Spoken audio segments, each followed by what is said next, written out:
Please be seated.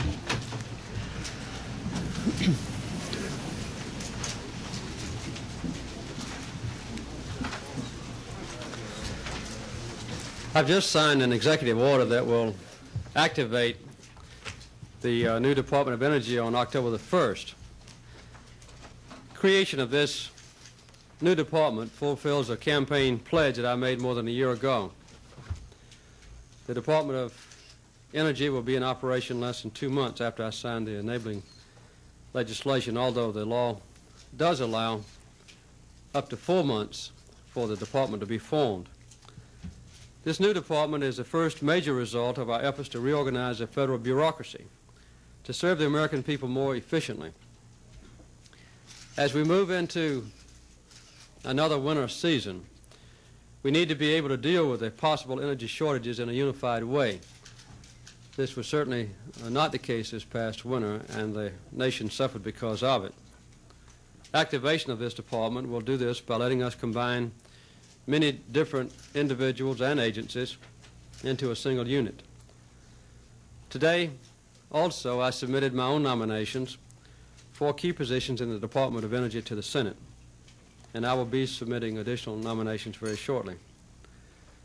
The creation of a Department of Energy is an important step toward dealing with our energy problems. It will give a clear direction and focus to our energy future by providing the framework for carrying out a comprehensive and balanced national energy plan. This will help the public and the private sectors as they work together to bring energy supply and demand back into balance, both now and in the years ahead. But simply creating a department will not solve our energy problems. We will never do that without a clear will in government and among our people to end waste, to use energy more efficiently, and to look for practical new sources of energy. It's crucial that all of us understand the magnitude of the problem that we face. This summer, in spite of wide maximum publicity that I and others gave to the problem of overconsumption, gasoline consumption has risen to an all-time high. We imported more oil during the first 6 months of this year than ever before in the history of our nation. And these problems will grow worse every day until we act to solve them.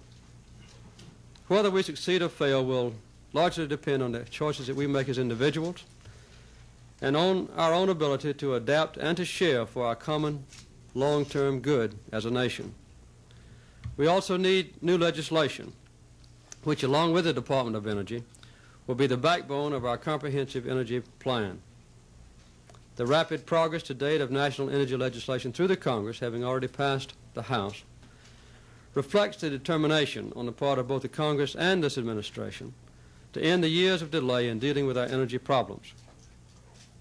I hope that the Senate will complete its action as soon as possible on the balanced package of incentives and taxes in the National Energy Bill. Cooperation between the administration and the congressional leadership has been essential to the progress of the bill so far, and I look forward to continued operation on this and other vital projects. I met with the Senate leadership this morning for breakfast.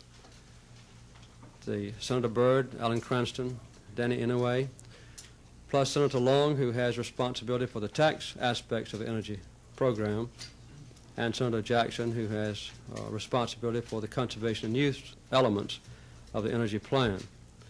I don't underestimate the difficulty, politically speaking, of evolving a comprehensive program. The one that we put forward to the Congress is the one that we stand behind.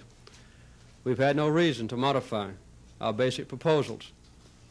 The House has adopted a substantial portion of the package that we put forward. I know that the difficult decisions are multitudinous that yet need to be made, and that pressures from special interests will continue to be an obstacle. But I remain optimistic that a sound, workable energy policy for the United States will be a reality before this Congress goes home this year. I wish Jim Schlesinger and all those who will be working with him the best of luck in the difficult job they face.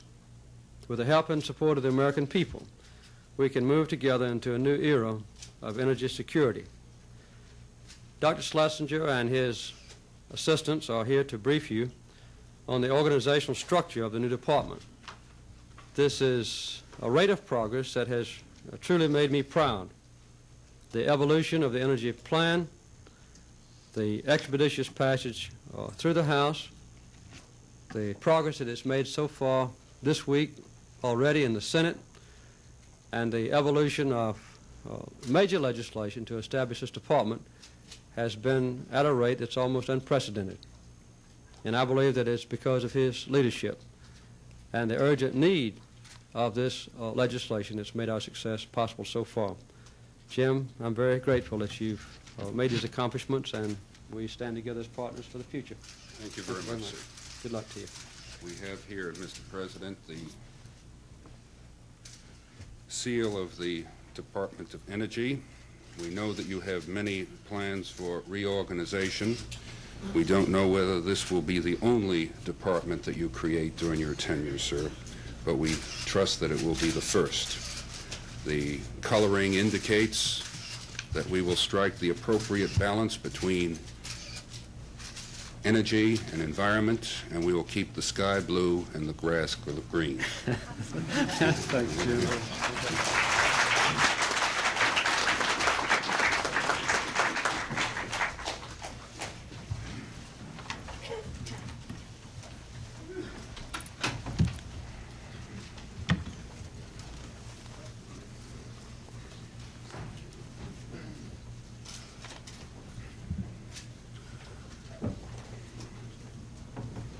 As the President has indicated, the creation of the Department of Energy by itself does not solve our substantive energy problems. What it does is to provide us with the structure or vehicle or framework for the solution, to implement those policies that the Congress passes and are signed by the President of the United States. All of you have press kits, I believe, and we have, to my left, the structure of the Energy Department, and I will spend a few minutes pointing out the highlights. The principal offices of the department, aside from the Secretary, are the Deputy Secretary, who is Mr. Jack O'Leary, the Administrator of the FEA, who will have overall cognizance of the department for department-wide activities with principal responsibilities in the area of energy economic regulation and of energy information, and will have primary responsibility with respect to the relationships to the Department of the Interior. In particular, he will serve as our principal representative on the Leasing Liaison Committee. The Undersecretary of the Department, Mr. Dale Myers, the President of the North American Aviation Component of Rockwell, will have principal purview over the spending programs of the department. As all of you know, we will be spending approximately $10 billion a year, and we wish to have some industrial management capability to manage those programs. He will have primary cognizance over the large spending programs in the department. The Executive Secretariat will be responsible for seeing to it that documentation for departmental decision-making is prepared on time, that orders from the Secretariat will go down to the appropriate level, and that decisions will be implemented as made. It will also be the appropriate channel for the passing up of papers to the secretarial level. There are 3 staff assistant secretaries. 2 of them have been named. Al Arm, who is a senior staff member of the Energy Policy and Planning Group, will be the Assistant Secretary for Policy and Evaluation. His principal responsibility will be to develop those long-range and short-term plans with regard to national energy policies and to help perform the evaluation of those plans in support of the Secretary, the Deputy Secretary, and the Undersecretary. Second, Assistant Secretary for International Affairs, Mr. Harry Berghold. The responsibilities for the Assistant Secretary for Intergovernmental and Institutional Relations are broad. The responsibility for this department is broader than the normal governmental department in that we will not be able to achieve our energy goals in this country unless we are broadly supported throughout the land. That means support by consumer groups, voluntary organizations, state governments, municipalities, and the like. All of these will have a focus within the department in that Assistant Secretary's office. There are three cross-cutting activities: the Controller, the Director of Procurement, and the Director of Administration. These will respond to directives from the Office of the Secretary. Those positions, as you know, have been filled. Mr. Heffelfinger will be the Director of Administration, Mr. Mel Greer will be the Controller, and Mr. Tajian will be the Director of Procurement. The Administrator for the Economic Regulatory Administration will be David Bardeen, the Deputy Director of the FEA. We hope to have an announcement with regard to the position of the Energy Information Administrator shortly. These programs are the large spending programs of the department. We have chosen to have a functional break of the responsibilities of the department rather than a technology break, so that technologies will progress through the department.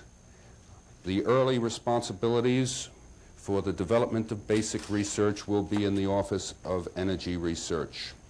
The director is Mr. John Deutsch, head of the Department of Chemical Engineering at MIT.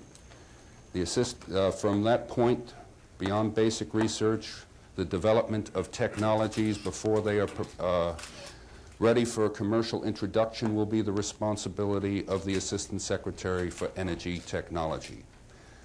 The Assistant Secretary will be Mr. Robert Thorne of ERDA. These two Assistant Secretary blocks are critical.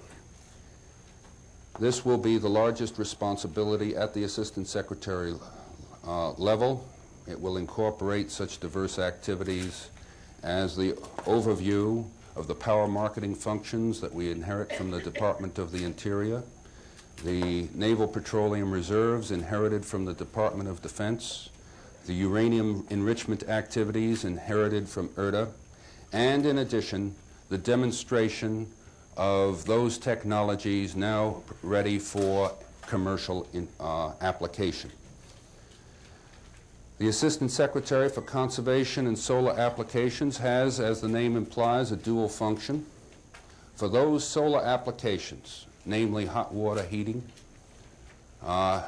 solar heating and cooling, those responsibilities will be in this Assistant Secretary.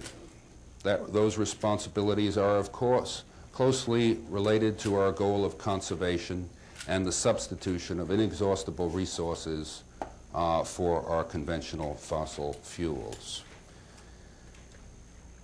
As we complete movement of technology along this row, we have to divide demonstration activities. Those activities which are designed to demonstrate scientific or technical feasibility will continue to be the responsibility of the Assistant Secretary for Energy Technology. Those demonstrations which are designed to demonstrate to industry that a technology has ripened to the point that it can be commercially introduced will be the responsibility of the Assistant Secretary for Resource Applications, save for those solar applications which can be introduced at the present time, which will be the special responsibility of the Assistant Secretary for Conservation. The only other program that should be mentioned, of course, is the Defense Assistant Secretary for Defense Programs, those responsibilities will be carried on as they have been in the AEC and in IRDA with the Military Liaison Committee between the new Energy Department and the Department of Defense. The Federal Energy Regulatory Commission has an independent existence. The legislation is complex. The Secretary can recommend rulemakings to the Federal Energy Regulatory Commission. They can modify, amend, or introduce new rulemakings of their own. The Secretary at that point can approve such rulemakings. Because of this complicated relationship, the Secretary's office and the Federal Energy Regulatory Commission must work together in close harmony and at the same time preserve the necessary independence for the Federal Energy Regulatory Commission. The only other point to be made, I think, is that the administrator of the Energy Information Administration also has independence with regard to the collection and compilation of energy data. He is to be responsive to requests for energy from elsewhere in the department. But with regard to the collection, analysis, and printing of energy data, he, in the legislation, retains a high degree of independence. That is the general outline of the department. We have with us today Jack O'Leary, who is the Deputy Secretary, Charles, Deputy Secretary-to-be, Charles Curtis, presently the Chairman of the Federal Power Commission, who has been nominated today by the President as member of the Federal Energy Regulatory Commission, and at the time that the department comes into existence will be designated by the President as the Chairman of that commission. And Tom Reed, former Secretary of the Air Force, who has given generously of his time to serve as the Chairman of the Department of Energy Activation Committee. Any questions? Sir. Of these 18 high-level nominees and appointees, as far as I can ascertain, you don't have one black and you have one woman. Why is that? I believe that we have presented about 11 or 10 or 11 appointees. I suggest that that question be held till the balance of the slate is filled out. 18 nominees and appointees, you have no blacks and only one woman. The names that I have here. That is correct. As I said a moment ago, I suggest that you await the full slate before you draw any conclusions on that subject. We intend to have appropriate representation from of both women and of the minority groups. Sir. Mr. Secretary, when might we expect to see a more detailed breakdown of some of the major subdivisions, say a breakdown of solar and conservation, or a breakdown of resource application? I believe that the department handbooks have been distributed, have they not? I mean, a more detailed breakdown within each of those smaller ones, a flow chart within, say, solar and conservation, or a flow chart within resource Is that application. included in the handbook? The basic functions that are in those blocks are contained in the handbook, but a detail structuring those offices understandably awaits the individuals involved coming aboard to really help design those offices. But the fundamental functions that are in there are in the press kits or in the long green books that you all have. Sir.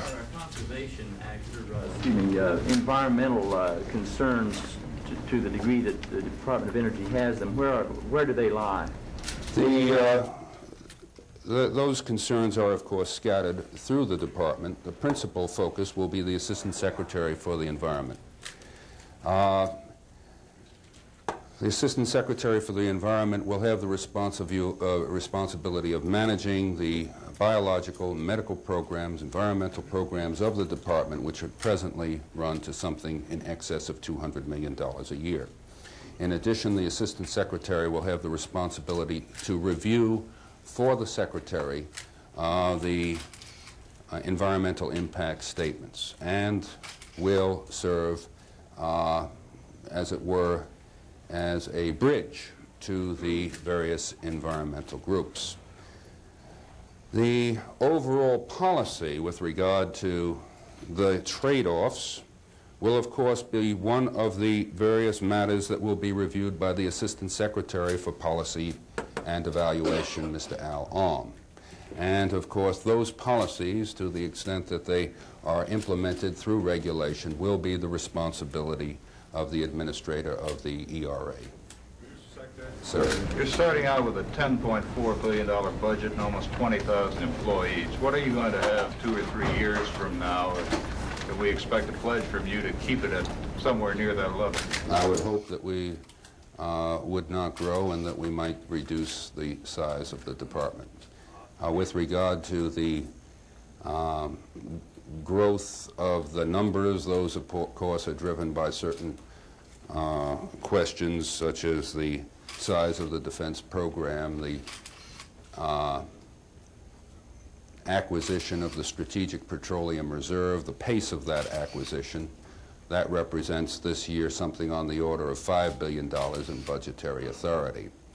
The R&D programs of the department also represent something on the order of $5 billion.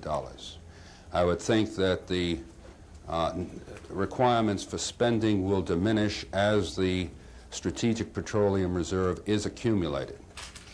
I do not at this moment anticipate a very large growth in real terms of defense programs.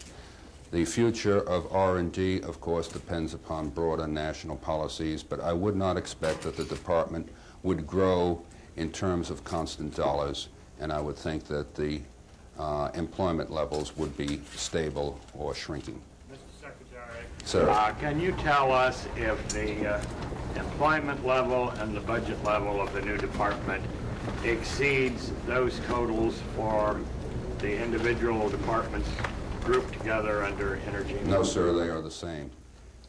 Mr. Secretary, there's been some criticism. There are some very minor modifications on the order of millions of dollars, or perhaps $10 million, but the budget will represent essentially the accumulation of those other federal components that have been brought within the Department of Energy. Ma'am?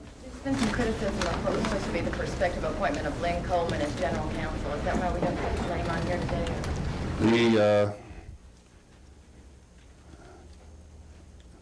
nominees that have not been already sent to the Hill by the President will be sent shortly. It would be inappropriate for me to deal with any other names. Let me say, as a general observation, that all nominees have gone through a critical review process with regard to potential conflicts of interest, with regard to their prior connections, that those who emerge from that process will, of course, go to the Hill for further scrutiny, and I think that I have confidence that they will all emerge from that Hill scrutiny unscathed. Mr. Secretary, are we to understand that the top names in each of these boxes will have been filled in by the time that the department becomes operative on the 1st of October? I would hope that all nominations will have been made by that time. At that point, of course, it depends upon the Senate schedule. Senator Jackson has indicated that he will start hearings on the nominees at 7 a.m. in the morning. For those of you who are interested in attending, that will be the appropriate hour. I didn't mean the approval by the Senate, but rather the nomination of them all will be done by the 1st of October. It is our intention to have all the names of presidential nominees ready by the 1st of October. There may be 1 or 2 that remain unannounced at that time, but essentially we want to hit the deck running. Mr. Schlesinger, the Senate yesterday approved a ban on gas-guzzling cars rather than the tax you proposed. What's your reaction to that? My reaction is that this is a briefing with regard to the organization of the Department of Energy. We will hold press conferences on a regular basis now that the department has come into existence, and I would wish that you would defer that question. For some reason you couldn't answer that? It would be in conflict with the ground rules. Sir. Secretary, could you or perhaps Mr. O'Leary explain, Mr. O'Leary has said that he intends to appoint a high-level prosecutor to carry out the recommendations of the Sporkin report. Now, could you say whether such a person still will be appointed and where that person will fit in the arrangement? If he is a special prosecutor, he will, of course, report to the office of the Secretary. He will not be bound by the ordinary organizational framework. It continues to be our intention to deal with those matters that are mentioned in the Sporkin report. And let me add that, as you will find in your handbooks, that the compliance officers in the field will report to the administrator for the Economic Regulatory Administration. They will report directly so that we can deal with these problems in the future. But with regard to cleaning up those inheritances from 1974-75, it remains our intention to make a special appointment. FDA office that handles appeals and exceptions and exemptions to its pricing and allocation regulations. Where will that office and staff fit in now? Where is that? It is in the ERA. It continues to be in the ERA. Ma'am. My news service has obtained planning documents from so-called Energy Corporation for the Northeast. And these documents indicate that this is legislation that will be put forward soon that's along the lines of the Walt Rostow piece in the Times today, and also along the lines of what Nelson Rockefeller presented up in the Senate. Now, the documents indicate that it will have a formal relationship to the Department of Energy, but they don't say how it will fit in.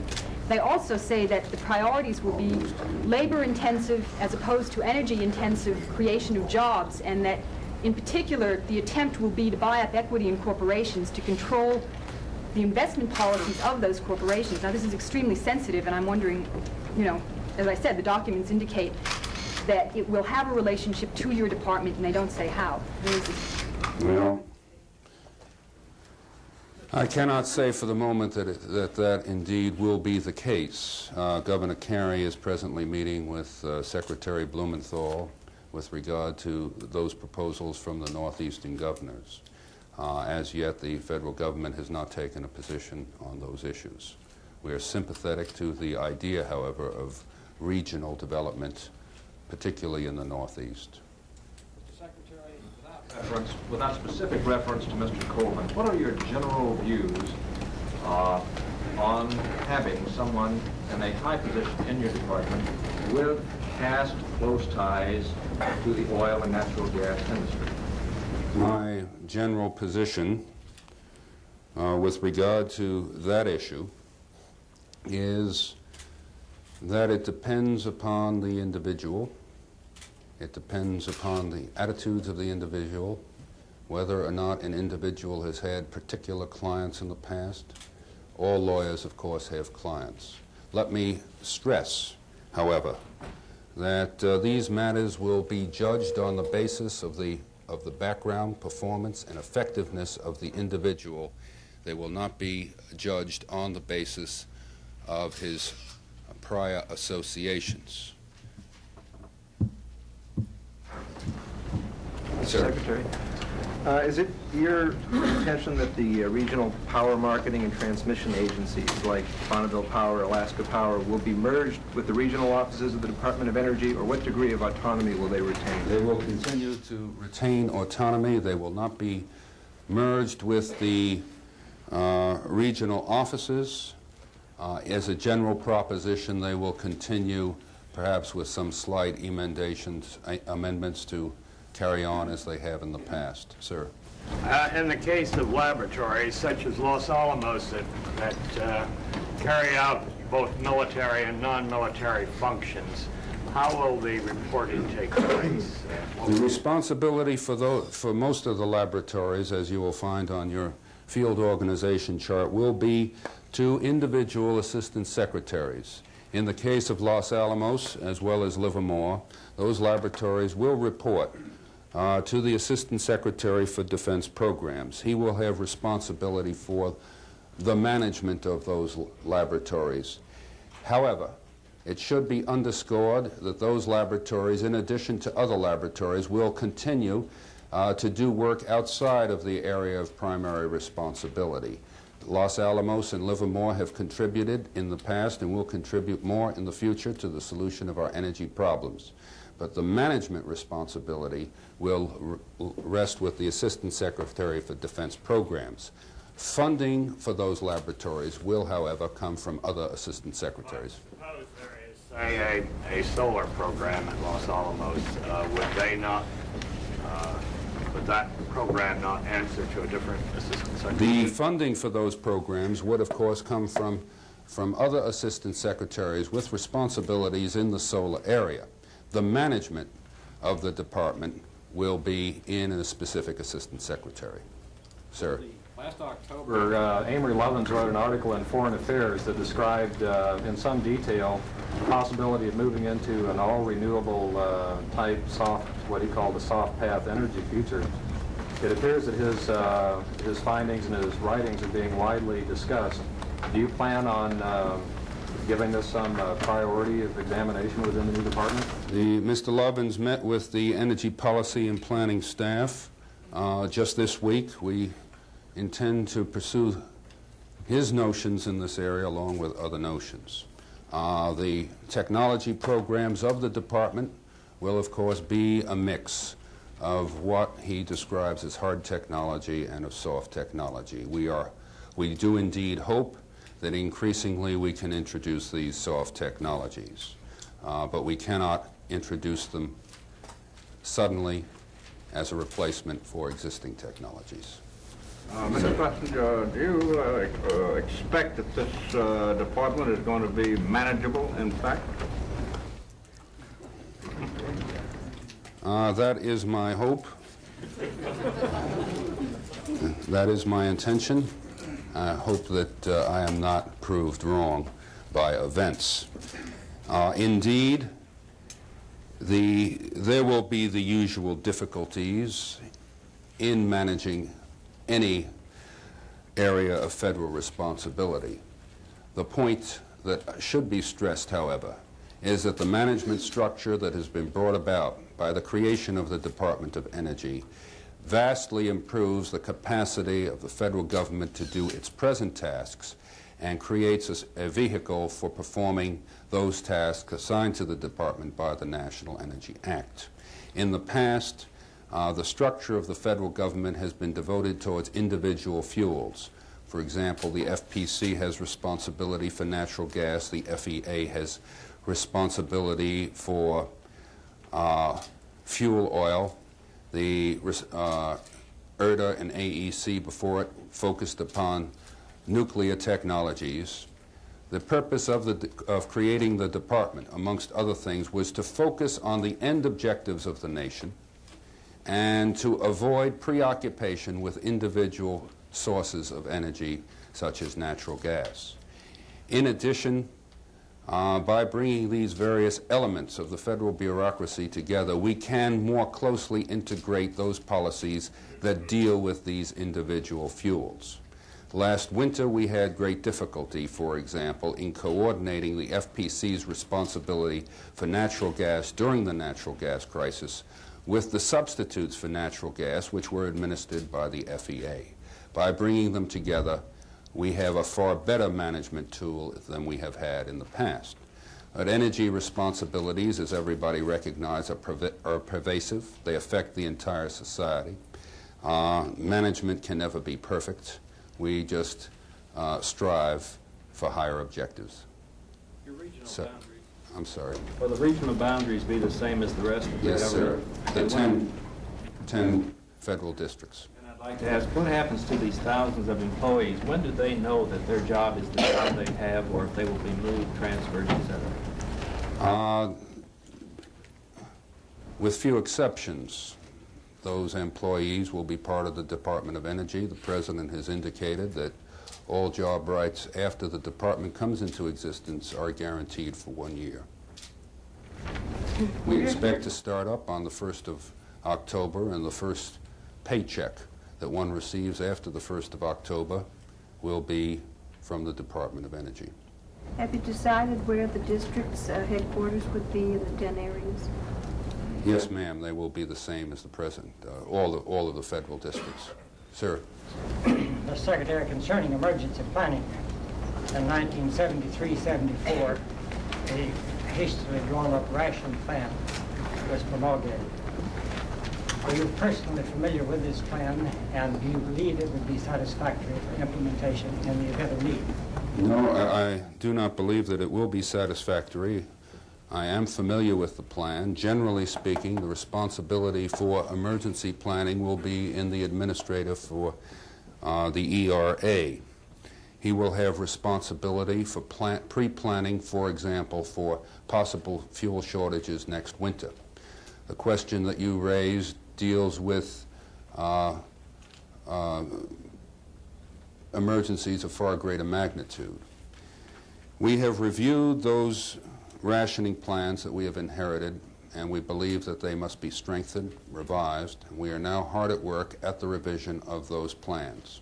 It is the general objective to have the capacity to reduce petroleum consumption in the United States in the event of a major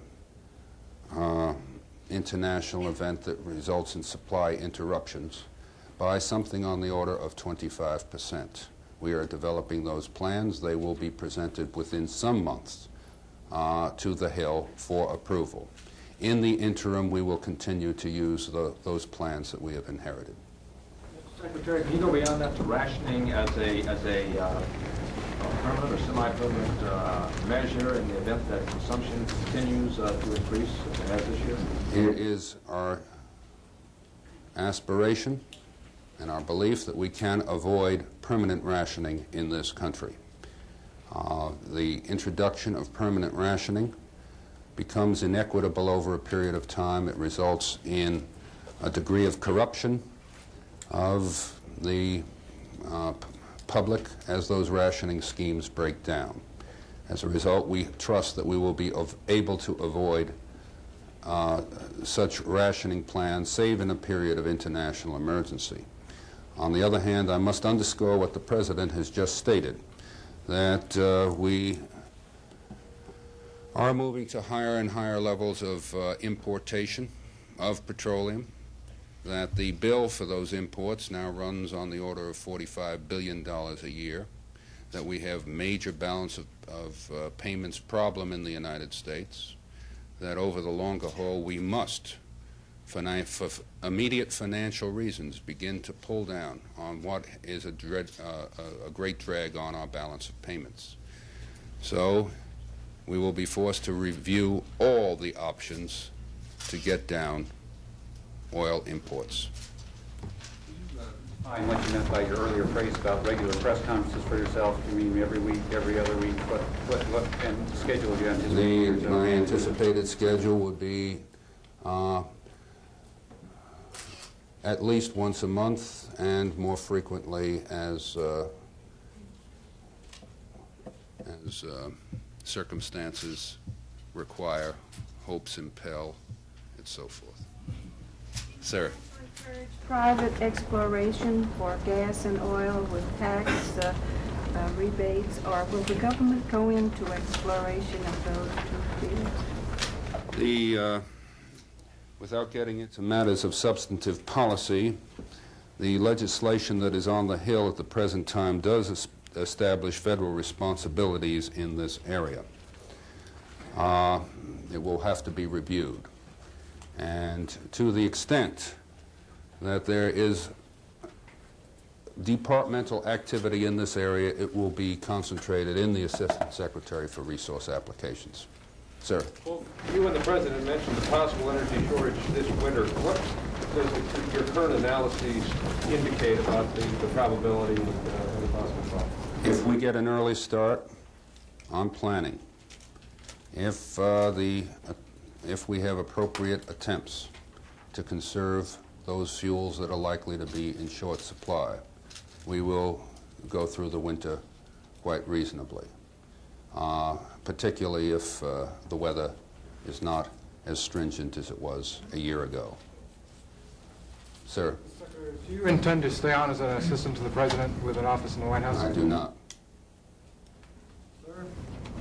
Ken, can I ask you about the shortage of natural gas, to follow on what you said, because the FPC had been somewhat pessimistic about the supply of natural gas this winter, and I seem to not quite understand how that jives with what you have just said. I think that we will get an earlier start in dealing with the problem. As you know, storage is up compared to last year. Production is down slightly, but demand is abridged as compared to last winter. What do you plan to do, Mr. Secretary? Are you going to start cutting off industries earlier? Is that the plan, or do you think you won't have to cut them off at all? I don't understand. We anticipate that that there will have been a fair amount of switching from natural gas by industrial users to other fuels. We would also trust that we will monitor the process by which we draw down on our natural gas storage more carefully than occurred in the early part of last winter. I don't see where that's going to increase the supply. That is correct. It's a question of the use of available supplies. There will be no miracle that will create additional supplies. Sir? Mr. Secretary, is the Department of Energy technically in existence right now? No, sir. The President has signed the activation orders. The flag will be hoisted on the 1st of October. Until then, will the component agencies function business as usual, or are there activities now being coordinated? They will function with eager anticipation, but on the same basis as before. Between now and the 1st of October, does the administration have any intention of submitting to Congress a proposal to decontrol gasoline prices, or will you wait until the Federal Energy Regulatory Commission has a chance to review that plan? I do not believe that we have time, sufficient time. Jack, you can answer this. We have just barely time. Just barely time. So I can't answer the question as yet. It may or may not emerge before the 1st of October. But if you do decide, it would be independently of the startup of FERC. If it is before the 1st of October, it would be independent of the FERC, yes, sir. Secretary, FEA has a vast network of regulations. Can you tell us what will happen to those when DOE starts? Will they simply be carried over to DOE? They will initially be carried over into the Department of Energy, and we trust that that the level of regulation, the complexity of regulation, can be substantially reduced, not only in regard to FEA regulation, but with regard to what have been the FPC regulations. The scope, the range or domain of such regulations in the case of the FPC will be extended by the President's legislation, but the weight of those regulations can be substantially reduced, either for those who are presently regulated or for those who would be brought under the regulations. Sir? Will the Federal Energy Regulatory Commission be located at the present FPC offices? Will the FERC be located in the FPC offices? No, I do not believe so. I believe that they will be located in the Forrestal building. Mr. Secretary, one of the institutions who are extremely concerned about rising energy costs and so forth is hospitals. Is that an area that would be addressed by the Assistant Secretary for what? Intergovernmental and institutional relations? The hospital. Where is the focus of input from users like health institutions and educational institutions, that sort of thing? In regard to conservation activities, those would be the responsibilities of the Assistant Secretary for Conservation.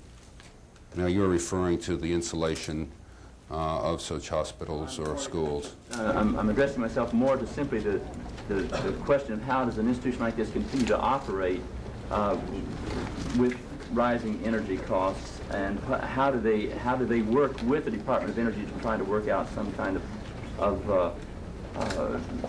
relaxation of pressures, be it insulation or be it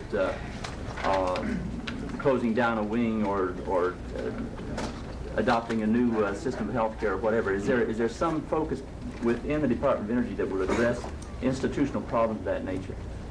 Well, we would have an energy extension service that would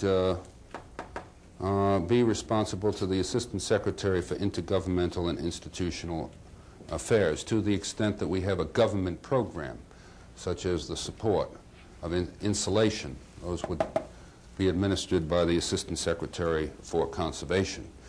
We have enough responsibilities for managing this department. We are not going to take on hospital management at the same time. Mr. Secretary, you mentioned extension service. Is this going to be something like the Agriculture Extension Service, which would go down to the county level and would deal with individuals? It will deal with individuals, and it will be at the grassroots. The precise mode of organization, whether it's at the county level or a somewhat different form, is yet to be determined. But along the agricultural model. Along the agricultural model, that was the intent of the legislation. Mr. Schlesinger, what happened to the energy conservation, the youth corps group? What's that called? Energy Youth Conservation Corps? I do not know. Is that still alive, or has it been killed? I am not in a position to answer that. Sir. Mr. Secretary, your first year's budget gives 35% of your funding to resource application, 26% to energy technology, and only 4% to conservation. Why such a small amount of conservation, and do you expect that to change in the future?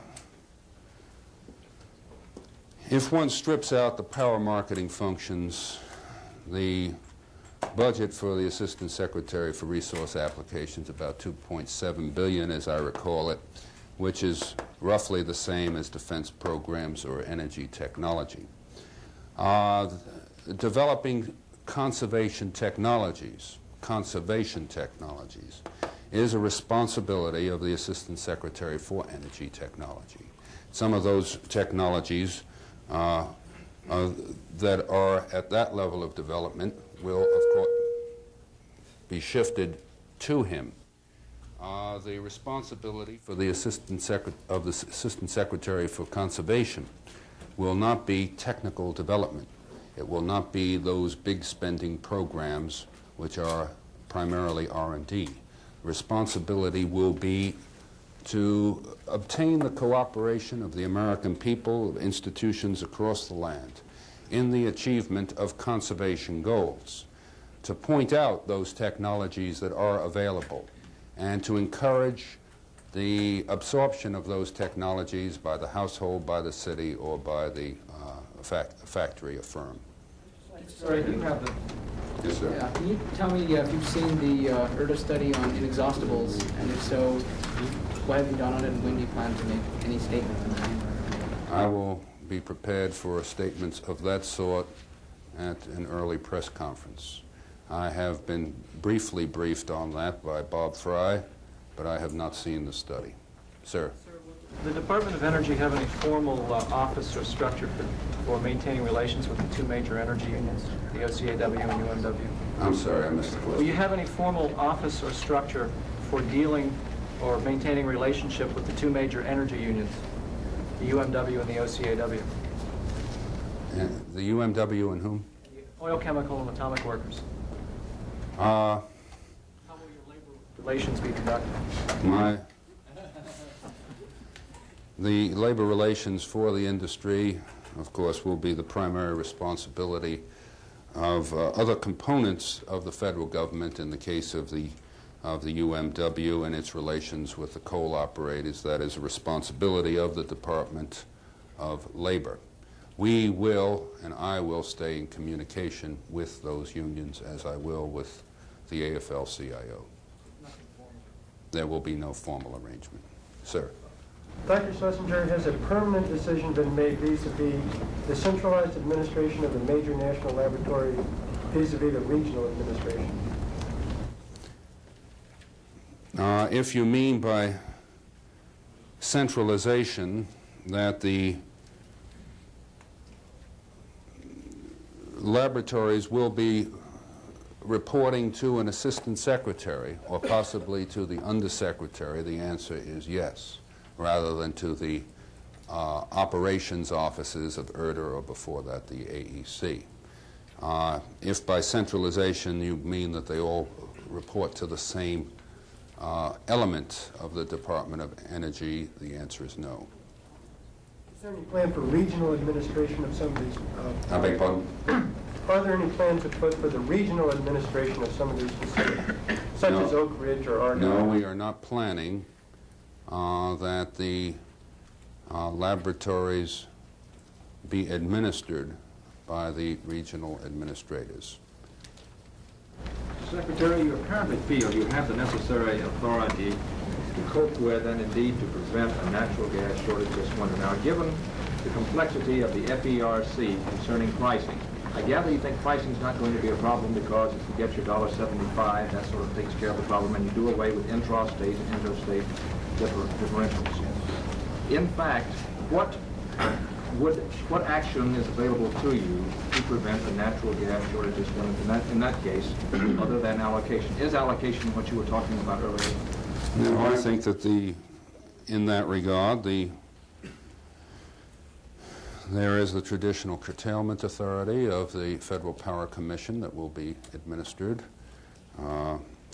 There is voluntary conservation, on which we would hope to get an earlier start this winter than last winter. And, of course, we do not know the magnitude of the problem until we actually experience this winter's weather. Let me underscore the fact, however, that last winter was an unusually severe winter. In most parts of the country, the most severe weather that we have had in a century, or since we have recorded data on weather. So we would not expect a repetition of last winter's weather. We do not expect to have to make use of emergency authorities because we do not anticipate at this time any threat to residential use or to public use of gas. Thank you, sir.